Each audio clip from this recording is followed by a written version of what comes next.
So we have the creator of heaven and earth. And then everything else came along. And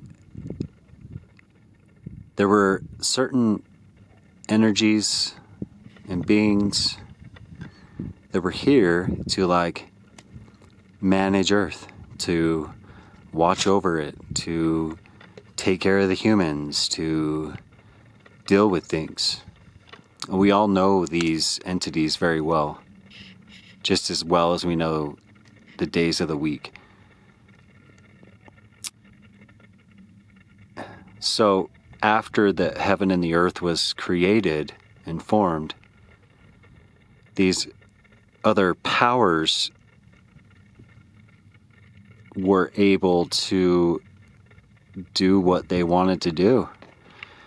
And I think that some of the humans and stuff started worshiping them, but they were actually just here to provide and nurture and, protect, to teach them, etc., etc.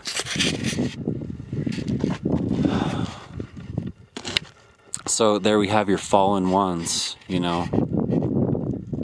because they accepted the worship and they forgot the original, the Father in heaven.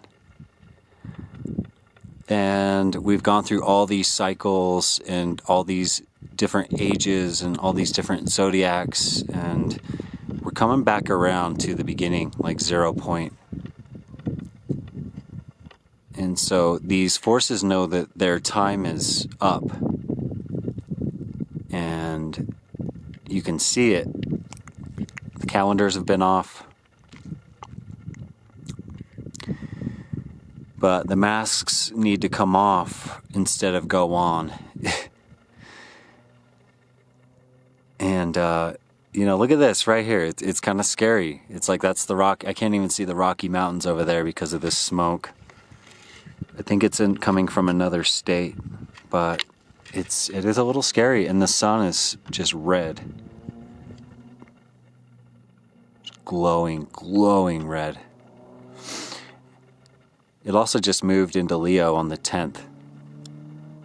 And people are seeing all these fires and explosions, and they're like, why are all these fires and explosions? That's because of the planets and the sun and the positions, and I think they probably do rituals when we move into the element of, fire or water, what have you. So the fires maybe in Nevada or Arizona, I hope. I know there was some in Colorado, but it's a really big state. Anyway,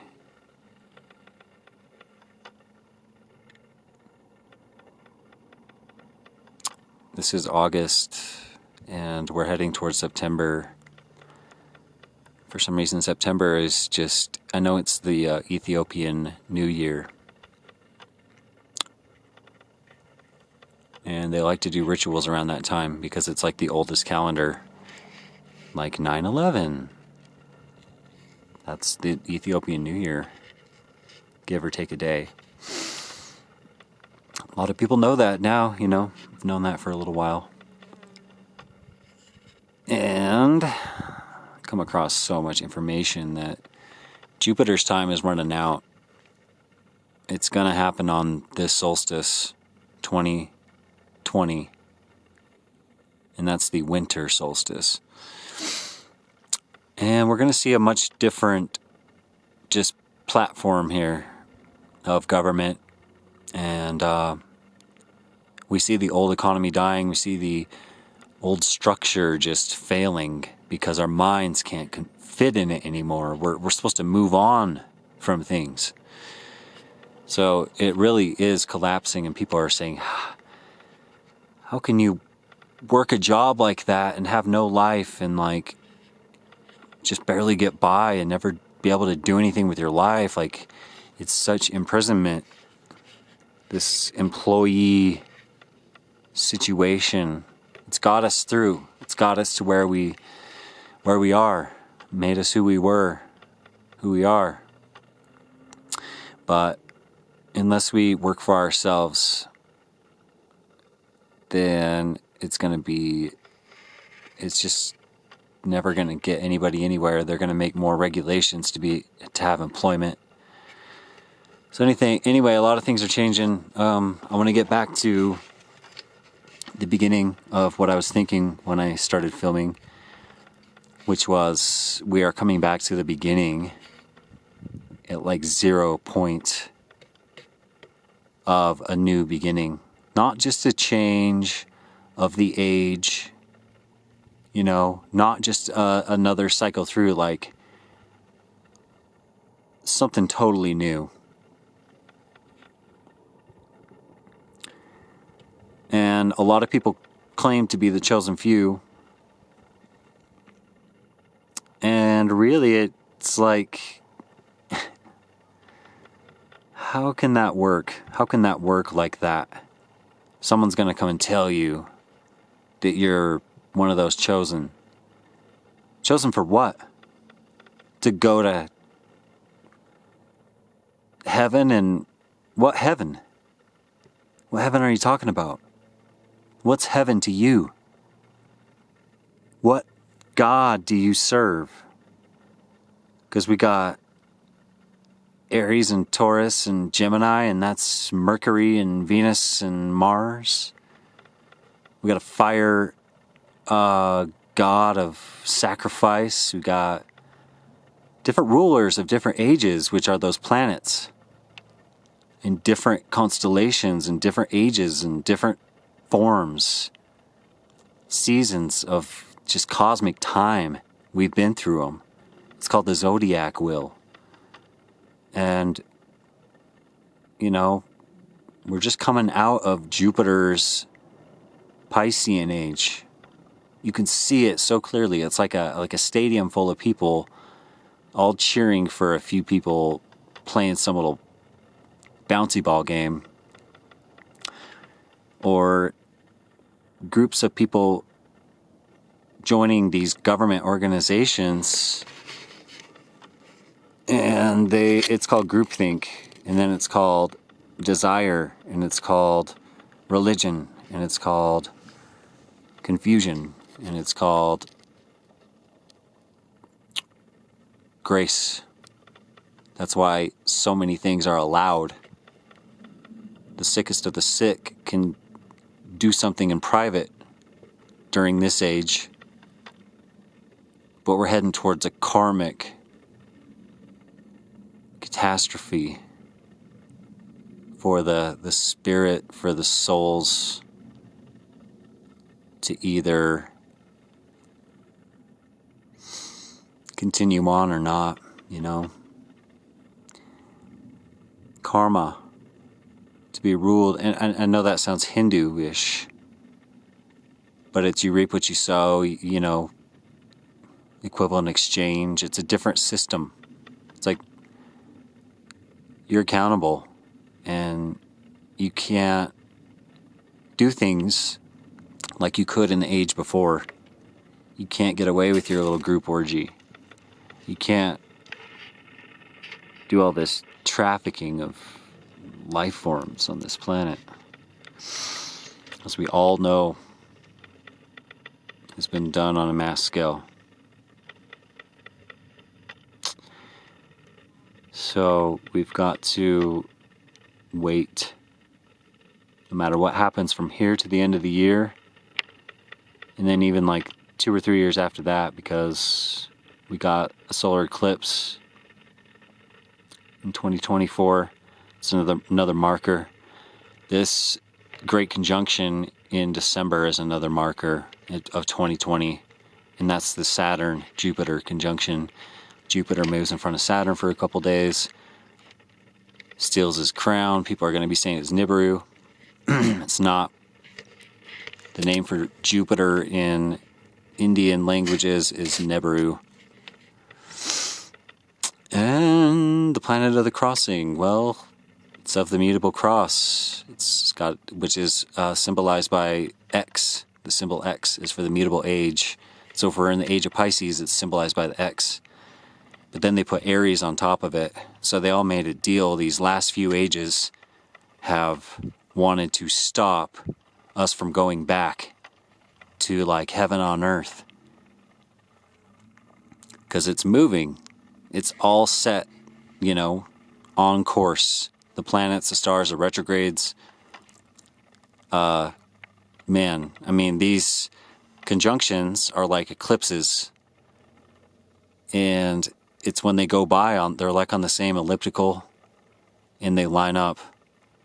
And so we're heading towards one of those. And those happen every 20 years in a different constellation. Jupiter and Saturn will do like an eclipse. So depending on the constellation, the power is like transferred. So, but this time it's going to be in Capricorn. And Saturn rules Capricorn. So Jupiter is debilitated when he moves into Capricorn. So right there, it's just like zoom. The Jupiterians are struggling right now, and that's your Vatican and listen to, you know, whatever the Pope's talking about. I mean, it's a lower chakra. It's like your sacral chakra. It's connected to Jupiter, desire, flesh. What else is it with Jupiter?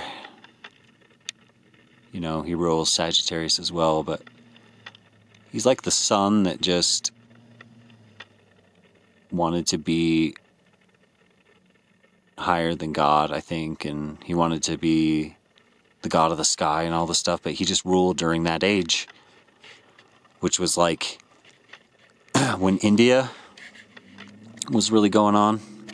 That was like the age of Gemini, which is Mercury, which is Buddha. And then during that age of Gemini, when you look at the zodiac, right on the other side is Sagittarius, which is like, they looked up in the sky and the stars they saw were the constellation of Sagittarius, which is ruled by Jupiter. So the Greeks were like worshiping Zeus during that age, Jupiter, Zeus. And the people in India were like flying around on magic carpets, maybe because it's an age of air, of mutable air. But it was like change and transmutation with Buddhist sort of things happening. So that was Gemini. Then we went to Taurus, which was like ancient Egypt. It's part of the fixed cross. Aldebaran, which is Archangel Michael, I believe. And it just goes on and on. Aries was like, if you open the Old Testament and look at Genesis, Exodus, it's like Mars, or like Ahura Mazda, like from Iran. They still have some Zoroastrian worship, which is like Ahura Mazda, like the god of fire, and he's like Mars. He's like, he rules Aries and he rules Scorpio, and he's divided, he's dualistic, like a lot of them are. But the only one that isn't is Saturn, because he rules Capricorn and Aquarius. And they try to say Uranus rules Aquarius. It's not true. Saturn's not divided, and it's Kronos in the Golden Age and in the myth. We had a Golden Age on Earth, and it was right at the beginning, and it was in Aquarius. We started in Aquarius, heaven, fixed heaven, air, fixed air, and then we had Capricorn, which is cardinal Earth, which is like the creation of the Earth. He created the heaven and the Earth, Aquarius and Capricorn. And then Fomalhaut is a star in the foot of Aquarius, constellation Aquarius. Thalum, the lamb, follow the lamb. I got like 30 seconds maybe here. And then, let's see, they looked up and it was the Leo constellation, and that's part of the fixed cross as well.